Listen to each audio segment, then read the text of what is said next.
Hello aspirant, welcome to Baruipur competitive centre. তো আজ আমি যে বিষয়টা নিয়ে আলোচনা করব, এটা এই মুহূর্তে দেশের সব থেকে চর্চিত বিষয়। সেটা কি? সেটা হচ্ছে মহিলা সংরক্ষণ বিল। এবং এর আড়ালে অন্য কি চালাকি আছে, যেটা বিরোধীদের প্রধান অভিযোগ, সেটা নিয়েও আমি আলোচনা করব। এ টু জেড পুরোটাই আলোচনা করব এবং ভিডিওটা আমি সর্বসাধারণের জন্যই করছি। ঠিক আছে, তাই জন্য আমি একদম বেস থেকে শুরু করে পুরো স্টেপ বাই স্টেপ এগোবো। এবং যারা group C, SSC group C এবং গ্রুপ ডি এর পরীক্ষা দিয়েছে এবং সামনে ইন্টারভিউ আছে, তাদের জন্য তো বিষয়গুলো ইম্পর্টেন্ট হবে। তো চলো শুরু করা যাক। তো প্রথমেই আমি একদম বেসিক থেকে শুরু করছি। এইটা হচ্ছে কি? এইটা হচ্ছে আমাদের দেশের সংবিধান। এবং এই সংবিধানের যে আইন কানুন হ্যান ত্যান সমস্ত কিছু যেখানে হয়, সেটা কি? সেটা হচ্ছে এই পার্লামেন্ট। ঠিক আছে, যেটাকে আমরা সংসদ বলি বাংলায়। এইবারে সংবিধানে ধরো কোনো কিছু একটা পরিবর্তন করতে হবে, সেই জিনিসটাকে কি বলা হয়? সেই জিনিসটাকে বলা হয় সংবিধান সংশোধন, বাংলায়, ইংরেজিতে বলা হয় সংবিধান অ্যামেন্ডমেন্ট। ঠিক আছে, ধরো প্রথমবার পরিবর্তন করা হয়েছিল 1951 সালে, তারপরে আরেকবার পরিবর্তন করা হয়েছে, মানে বিভিন্ন ধরো ছোট ছোট জিনিস পরিবর্তন। তখন কি 1 নম্বর, 2 নম্বর, 3 নম্বর, 4 নম্বর সংশোধন, 5 নম্বর সংশোধন, 6 নম্বর অ্যামেন্ডমেন্ট, 7 নম্বর অ্যামেন্ডমেন্ট, এই করে করে করে করে বর্তমানে এখনো পর্যন্ত 106 বার সংবিধান সংশোধন হয়েছে। সেটাকে বলা হয় 106 নম্বর সংবিধান সংশোধন বা 106 নম্বর কনস্টিটিউশনাল অ্যামেন্ডমেন্ট। এখান থেকেই আমাদের গল্পটা শুরু হবে। তো চলো, হচ্ছে 106 নম্বর কনস্টিটিউশনাল অ্যামেন্ডমেন্ট অ্যাক্ট। এটা কি ছিল? এটা ছিল হচ্ছে নারী শক্তি বন্ধন অধিনিয়ম, এটার নাম ছিল তাই। জিনিসটা কি? জিনিসটায় বলা হয়েছিল, এই যে আমাদের লোকসভা আছে, লোকসভা আছে এবং রাজ্য আইনসভাগুলো আছে, এখানে আরো ভালোভাবে জিনিসটা করা আছে। দেখো, যে এই আমাদের যে লোকসভা দিল্লিতে যেটা আছে এবং আমাদের যে রাজ্য বিধানসভা আছে, সেখানে মহিলাদের জন্য 33% আসন সংরক্ষণ নিশ্চিত করতে হবে। ঠিক আছে, এটা কত সালে এসেছিল? 2023 সালে। তাহলে এখন জিনিসটা নিয়ে আবার এত গন্ডগোল কেন? এটা তো পাশ হয়ে গেছে, এটা ঠিকই আছে, কিন্তু এটা আইন পাশ হয়ে গেছিল, এখনো কিন্তু কার্যকর হয়নি। ঠিক আছে, এখনো পর্যন্ত আমাদের দেশে এইটা কার্যকর হয়নি। মোটামুটি একটা কথা ছিল যে 2034 নাগাদ কার্যকর হলেও হতে পারে। তার কারণ আমাদের দেশে কিন্তু 2011-র পর থেকে কোনো জনগণনা হয়নি। প্রত্যেক 10 বছর অন্তর অন্তর জনগণনা হয়, এই 2011-র পর থেকে জনগণনা হয়নি। জনগণনাই না হলে জিনিসটা কিভাবে হবে? ঠিক আছে, তো এইটা একটা লজিক অনেকের দিক দিয়ে ছিল। এইবারে এই যে 33%, এটাকে যদি তুমি স্পেসিফিক্যালি বলো, তাহলে অ্যাকচুয়ালি কিন্তু এটা 33.1-3%, মানে হচ্ছে ভগ্নাংশে আনলে 1/3। আরো যদি আমি ভালোভাবে বলি, প্রত্যেক 3টে সিটে একজন মহিলা থাকবে। প্রত্যেক 3টে সিটে একজন মহিলা থাকবে। ধরো আমাদের দেশের সংসদে যদি 30টা, মানে লোকসভায় যদি 300টা সিট থাকে, তাহলে 100 জন অবশ্যই অবশ্যই মহিলা থাকবে এবং বাকি 200 জন হচ্ছে জেনারেল সিট। ওই বাসে যেমন হয় আর কি, জেনারেল সিট, সেখানে মহিলাও থাকতে পারে, পুরুষও থাকতে পারে। এইটা এইবারে তোমরা দেখো, আমাদের সংসদে বা পার্লামেন্টে যেটা অরিজিনালি আছে 543টা সিট। অনেকে বলবে না 545টা, দুটো অ্যাংলো ইন্ডিয়ান সিট বাদ হয়ে গেছে। 543টা সিট এই মুহূর্তে আছে। কত বললাম? 543টা। ঠিক আছে, এইবারে কি? এই বিল অনুযায়ী 1/3 মানে 1/3 কি মহিলা থাকবে। এবার এর 1/3 করো, এটার 1/3 করলে কাটাকুটি করো, কাটাকুটি করলে কত হচ্ছে? হচ্ছে তোমার 181, মানে 181 জন মহিলা তো থাকবেই। তাহলে পুরুষ কত থাকবে? 543 জনের মধ্যে 181 জন মহিলা থেকে গেল। তাহলে পুরুষ থাকবে পার্লামেন্টে বা জেনারেল সিট হিসাবে যদি আমি বলি সেটাকে, সেটা কত হচ্ছে? সেটা হচ্ছে 262। ঠিক আছে, এইবারে আমি একটা কথা আসি। ধরো তোমার বাবার এই একটা সম্পত্তি আছে। ঠিক আছে, তোমরা 3 ভাই বোন। তাহলে সম্পত্তিটা কেমন ভাবে ভাগ হবে? সম্পত্তিটা এইভাবে ভাগ হবে, একটা তোমার, একটা তোমার দাদার, আর একটা তোমার বোনের। প্রত্যেক 3জনে এক। ঠিক আছে, এটাই করা হয়েছে। এইটাই তো, মানে ভেবে দেখো, আমি যে আগে যে কথাটা বললাম সেটা এইটাই। কিন্তু তোমার বাবা এখানে আর একটা জিনিস করতে পারে। সেটা কি? সেটা হচ্ছে একটা তোমাকে দিয়ে দিল, ঠিক আছে, একটা তোমার দাদাকে দিয়ে দিল, আর একটা জায়গা কিনে তোমার বোনকে দিয়ে দিল। সেটাও হতে পারে, সেটাও দেখো। এখানেই গন্ডগোলটা হয়েছে। এই যে এখানে তো আমি বললাম জায়গা কিনে দেওয়া, এটা তো বাড়ির ব্যাপার, কোনো সমস্যা নেই। পার্লামেন্টে বা সংসদে এই জিনিসটাকে কি বলা হচ্ছে? এই জিনিসটাকে বলা হচ্ছে ডিলিমিটেশন। কি বললাম? ডিলিমিটেশন, মানে সিটের লিমিট বাড়ানো হবে। এই যে 543টা সিট ছিল টোটাল, দেখো এখানে 543টা বলা হয়েছে যে সেটাই 850টা সিট করা হবে, এবং এই 850টার 1/3 অংশ অর্থাৎ 283টা হচ্ছে তোমার মহিলাদের জন্য সংরক্ষিত করা হবে। 283টা মহিলাদের জন্য সংরক্ষিত করা হবে। তাহলে 850 থেকে 283 মহিলা হয়ে গেল। তাহলে পুরুষদের কত বাকি আছে, মানে ওখান থেকে বিয়োগ দিয়ে দাও, হয়ে যাচ্ছে কত, 567। এটা হচ্ছে পুরুষদের সিট। মানে বেসিক্যালি সিট কারোর কমেনি, ঠিক আছে। এই যে পুরুষরা নিজেদের থেকে কেটে মহিলাদের সিট দিচ্ছে না, টোটাল সিটই বাড়িয়ে দিচ্ছে। বাড়িয়ে দিলে কি হচ্ছে, বাড়িয়ে দিলে পুরুষদের সিটটাও কিন্তু বৃদ্ধি পাচ্ছে। বোঝা গেল? এখানেই প্রবলেম। এবার তোমাদের প্রবলেম কি আছে, সিট বাড়িয়ে দিচ্ছে, অসুবিধা তো কিছু নেই, হওয়ার কথা নেই। এখানে একটা প্রবলেম আছে। সেটা কি, সেটা হচ্ছে আমাদের দেশে এই যে প্রত্যেকটা রাজ্যে এই যে লোকসভায় টোটাল সিট কত বললাম, 543টা 543টা লোকসভা সিট, প্রত্যেকটা রাজ্যে থেকে লোকসভায় আসন থাকে। যেমন আমাদের দেশের সব থেকে বড় রাজ্য যেটা, তার নাম হচ্ছে রাজস্থান। রাজস্থান থেকে কটা সিট আছে, 25টা লোকসভা সিট আছে। কিন্তু উত্তরপ্রদেশ সব থেকে বড় রাজ্য নয়, কিন্তু উত্তরপ্রদেশে কটা সিট আছে, উত্তরপ্রদেশ থেকে কিন্তু আছে হচ্ছে কটা, 80টা সিট আছে, 80টা লোকসভা সিট। ওয়েস্ট বেঙ্গল থেকে সেই অনুব্রত মন্ডলের কথাটা মনে আছে, 42টা সিট আছে। বিহার থেকে 40টা লোকসভা সিট আছে। কেরালা থেকে কটা আছে, কেরালা থেকে 20টা লোকসভা সিট আছে। তাহলে দেখো সব থেকে বড় হচ্ছে রাজস্থান, সেখান থেকে মাত্র 25টা লোকসভা সিট, আর উত্তরপ্রদেশ থেকে 80টা। তাহলে কোন রাজ্য কত বড়, সেখান থেকে কি লোকসভা সিটটা তাহলে হচ্ছে না। অ্যাকচুয়ালি যেটা হয়, কোন রাজ্যে কত বেশি পপুলেশন, কোন রাজ্যে কত বেশি মানুষ, তার কারণ এই যে আমাদের লোকসভা সিটটা 543 করা হয়েছিল, এটা 1971 সালের জনগণনা অনুযায়ী।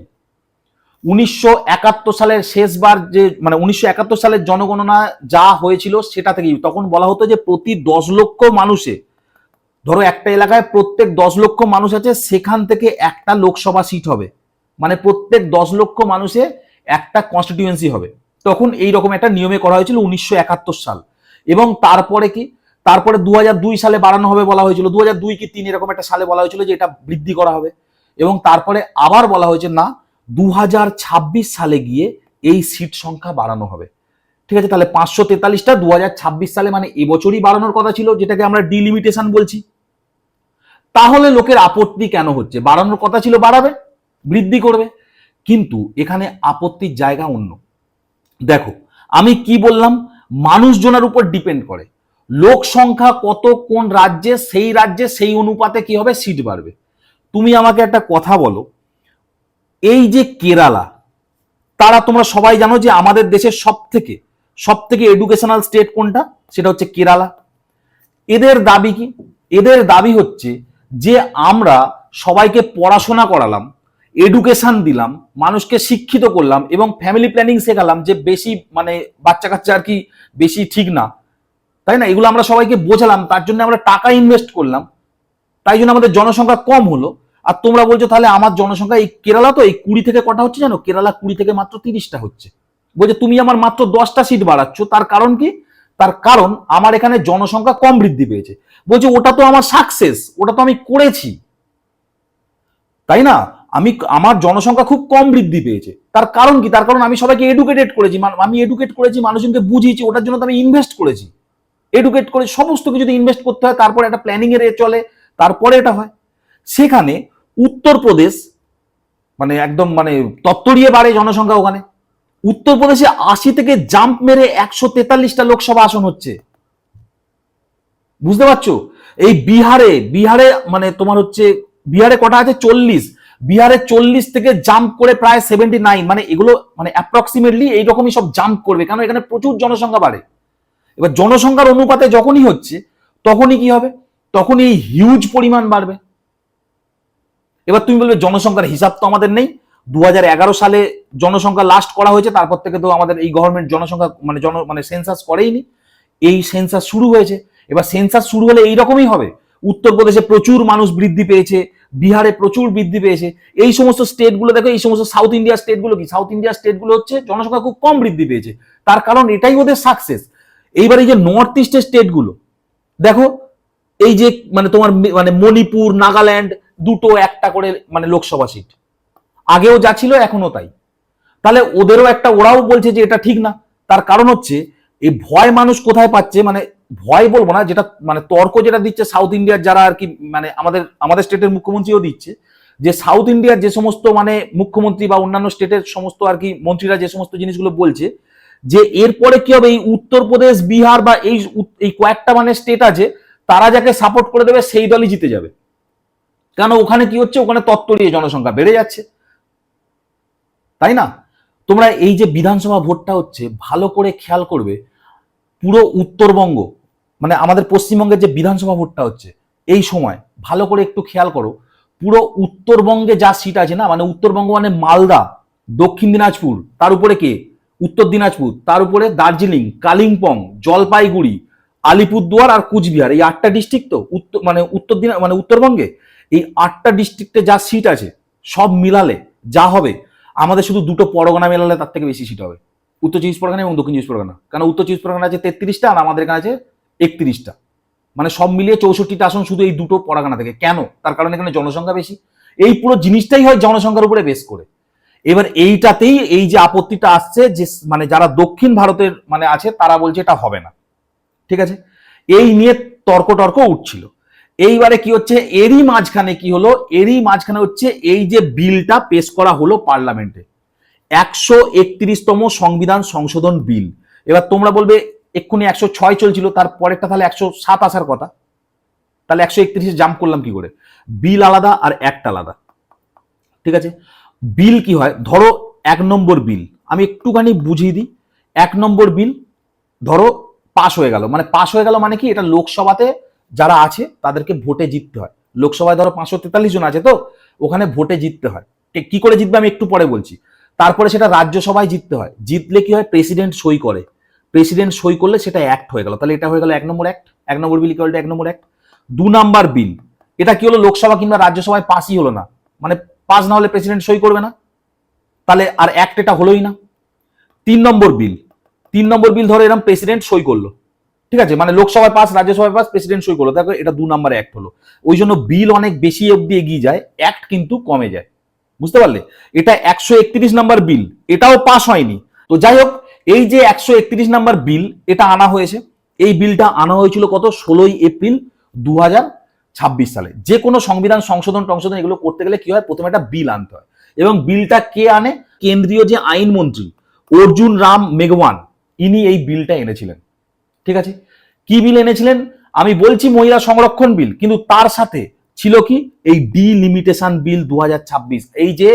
এই যে ম্যাপটাকে এই করা, আমি এই যে ম্যাপটার সঙ্গে করছি, সবকটা আসন বাড়ানো, উত্তরপ্রদেশে প্রচুর বাড়বে, বিহারে প্রচুর বাড়বে, পশ্চিমবঙ্গের মোটামুটি ওই 42 থেকে মোটামুটি পশ্চিমবঙ্গে 60-62 হবে, ঠিক আছে। তুমি ভালো করে ভেবে দেখো, মানে এই মুহূর্তে যদি আমি হিসাব করি, তাহলে দেখো পশ্চিমবঙ্গের কটা আছে, পশ্চিমবঙ্গের আছে 42টা আর বিহারের আছে 40টা, তার মানে পশ্চিমবঙ্গ বিহার থেকে এই মুহূর্তে 2টো আসন বেশি, কিন্তু বিহার এতটা পপুলেশন হাই করে দিয়েছে, ওরা 40টা থেকে প্রায় 80টায় চলে যাবে, আর পশ্চিমবঙ্গ সেখানে 60টায় যাবে, মানে লোকসভায় পশ্চিমবঙ্গের ওয়েটেজ বিহারের থেকেও কমে গেল। সাউথ ইন্ডিয়া গুলো তো ছেড়েই দিলাম, ওরা আরো কমে গেল, কেরালা 20 থেকে 30-এ গেল, কি লাভ হলো, বুঝতে পারলে? তো এই নিয়েই হচ্ছে সমস্যা। তো এখানে কি হচ্ছে, এখানে এই যে ডিলিমিটেশন বিল, মানে নতুন করে যে জিনিসটা, মানে আমাদের এই যে মানে লিমিট গুলো বাড়ানো আর কি, ঠিক আছে, নতুন নতুন কনস্টিটিউয়েন্সি তৈরি করা, এই বিলটাও আনা হয়েছিল, তার সাথে ইউটি ল অ্যামেন্ডমেন্ট বিলও আনা হয়েছিল, ঠিক আছে। বিলটাও হলো, বিলটা লোকসভায় কি হলো, লোকসভায় এই প্রথমে এরকম ভাবে পড়তে হয়, তারপর সেটা নিয়ে আলোচনা হয়, ঠিক আছে। এইবার এই আলোচনা উঠতেই কি হয়, তর্ক বিতর্ক এই সমস্ত সভা হয়, ঠিক আছে। এবার বিতর্কর ব্যাপারটা কেন, আমি তোমাদের অলরেডি বলে দিয়েছি যে বিরোধী যারা, বিশেষ করে দক্ষিণ ভারতের রাজ্যগুলো প্রধান আপত্তি ছিল, বলেছিল আসন বন্টন 850টা হলে উত্তর ভারতের রাজ্যগুলোর আসন অনেক বৃদ্ধি পেয়ে যাবে, এবং তারা দক্ষিণ ভারতের রাজ্যগুলো যাদের হচ্ছে জনসংখ্যা নিয়ন্ত্রণ করলো, তাদের প্রতিনিধি হচ্ছে তুলনামূলকভাবে কমে যাবে, এটাই আমি বললাম। এবং কি, এবং এই যে আমাদের যুক্তরাষ্ট্রীয় কাঠামো, ঠিক আছে, এর উপরে একটা এফেক্ট আসতে পারে, এগুলো সব বিরোধীদের অভিযোগ। যাই হোক, এইবারে কি বলছে, বিলটি বাতিল হয়ে গেছে, পরাজিত হয়েছে, তার কারণ কি? এবার তোমাদের আমি একটা কথা বলি, এই যে পার্লামেন্ট না, সংবিধানের যে মানে পার্লামেন্টটা অ্যাকচুয়ালি তোমাদের আমি শর্টে বলি, পার্লামেন্টটা এইরকম হয়, ঠিক আছে। পার্লামেন্টটা এইরকম, আমি একটু জাস্ট ম্যাপে বলছি, যে এইটা হয় লোকসভা, এইটা হয় রাজ্যসভা, আর মাঝখানে কে থাকে, মাঝখানে থাকে হচ্ছে প্রেসিডেন্ট, ঠিক আছে, বা রাষ্ট্রপতি, বোঝা গেল। এইবারে পার্লামেন্টে যেটা হয়, যখনই এই টাইপের সংবিধান সংশোধন করতে চাইবে তুমি, সংবিধান সংশোধন করতে গেলে তার তিন ভাবে করা যায়। ঠিক আছে, ছোট ছোট যে কেসগুলো, ধরো কোনো রাজ্যের নাম পরিবর্তন, ঠিক আছে, কোনো রাজ্যের ধরো নাম পরিবর্তন, ধরো কেরালার নাম এই মুহূর্তে কেরালার নাম পাল্টে গেছে, তাই না? কেরালার নাম পাল্টে গিয়ে কি হয়েছে, কেরালাম। এই টাইপের পরিবর্তনগুলো হচ্ছে এই পার্লামেন্টের পারমিশন নিতে হয়। সেখানে কি করতে হয়, এই লোকসভায় যা আসন আছে, ঠিক আছে, লোকসভায় কটা আসন আছে, 543টা, 543-এর হাফ হাফ আসন পাবে।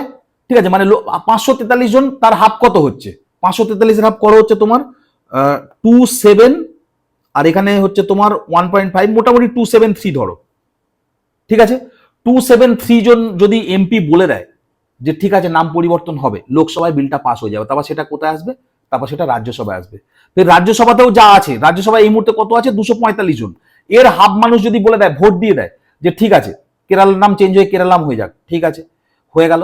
হয়ে গিয়ে কি হচ্ছে, হয়ে গিয়ে প্রেসিডেন্ট সই করবে, ওটা অ্যাক্ট হয়ে যাবে, কেরালার নাম চেঞ্জ হয়ে যাবে। এই যে নাম টাম পরিবর্তন হ্যান ত্যান, এগুলো কি, এগুলো হচ্ছে খুব সিম্পল জিনিস।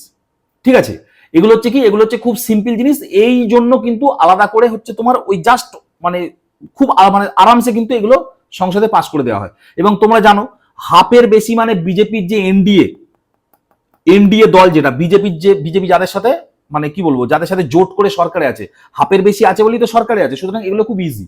তাহলে এইটা পাস হলো না কেন? কিছু কিছু ডিফিকাল্ট জিনিস, কিছু কিছু ডিফিকাল্ট জিনিস, যেমন এই টাইপের জিনিসগুলো, এই যে মানে আসন বৃদ্ধি করা, এই টাইপের জিনিসগুলো হাফ হলে হয় না।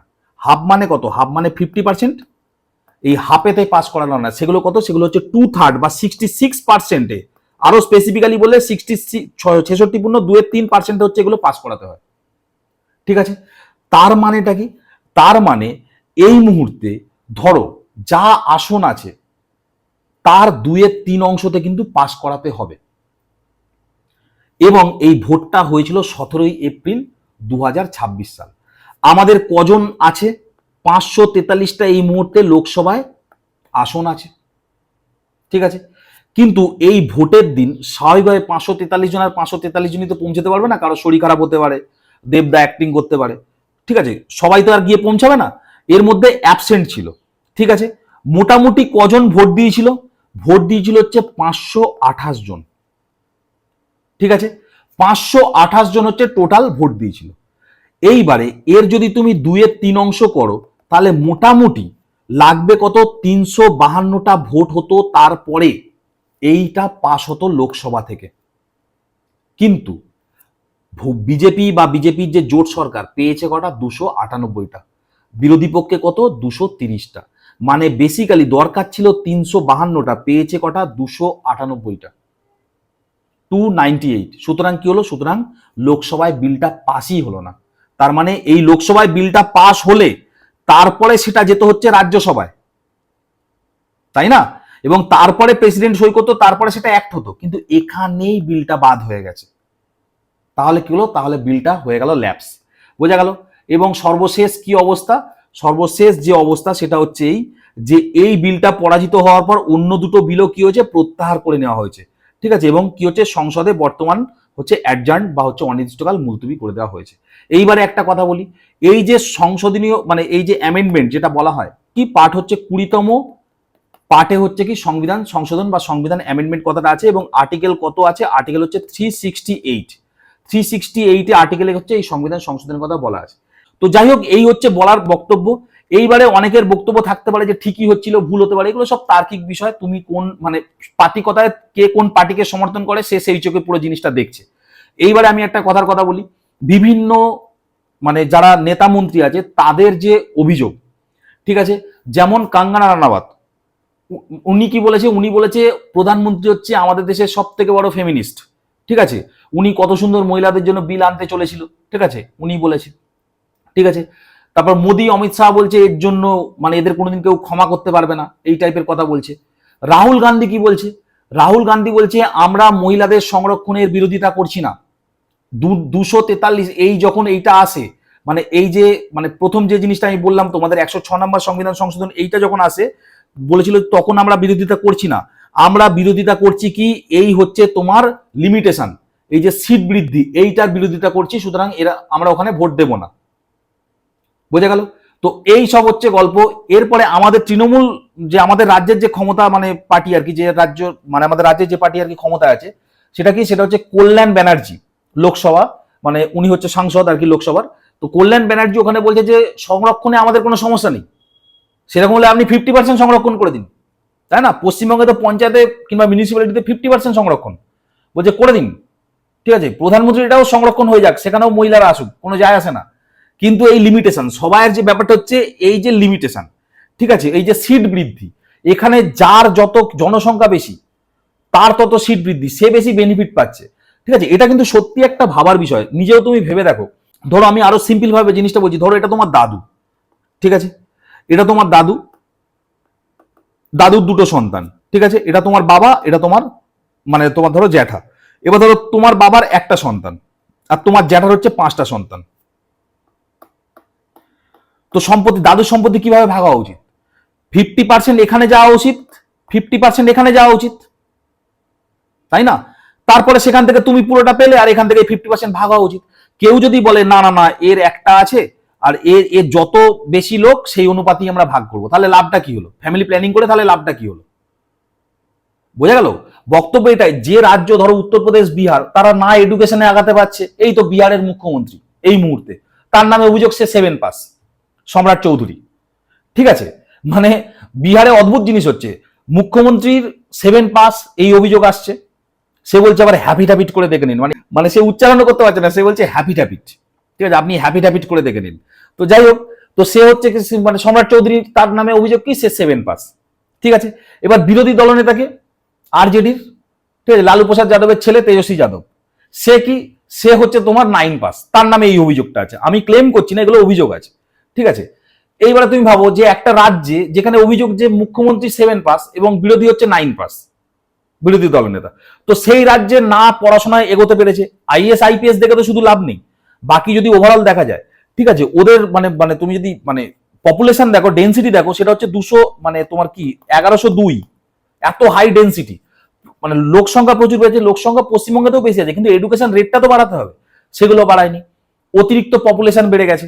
তো এরা কি হচ্ছে, এরা পপুলেশন বাড়ার জন্য বেনিফিট নিয়ে নিচ্ছে যে ছোট ছোট কনস্টিটিউয়েন্সি হয়ে যাবে তাহলে, এবং তাহলে এরা হচ্ছে মানে কি বলবো, মানে এখান থেকেই যারা রিপ্রেজেন্ট করবে ম্যাক্সিমাম, বিহারের লোক যা ভাবছে বা ইউপির লোক যা ভাবছে, ওরা একসাথে যদি মনে করে যে হ্যাঁ আমরা একে সমর্থন করবো এই দলটাকে, তারাই সেন্ট্রালে দল করে নেবে, সেখান থেকেই প্রধানমন্ত্রী আসবে, সেই জিনিস। কিংবা মধ্যপ্রদেশের মতো রাজ্য, সেই জিনিসগুলো তো ঠিক না। কেরালা ফেরালা এরা অনেক অনেক ভালোভাবে কাজ করেছে, তাই না?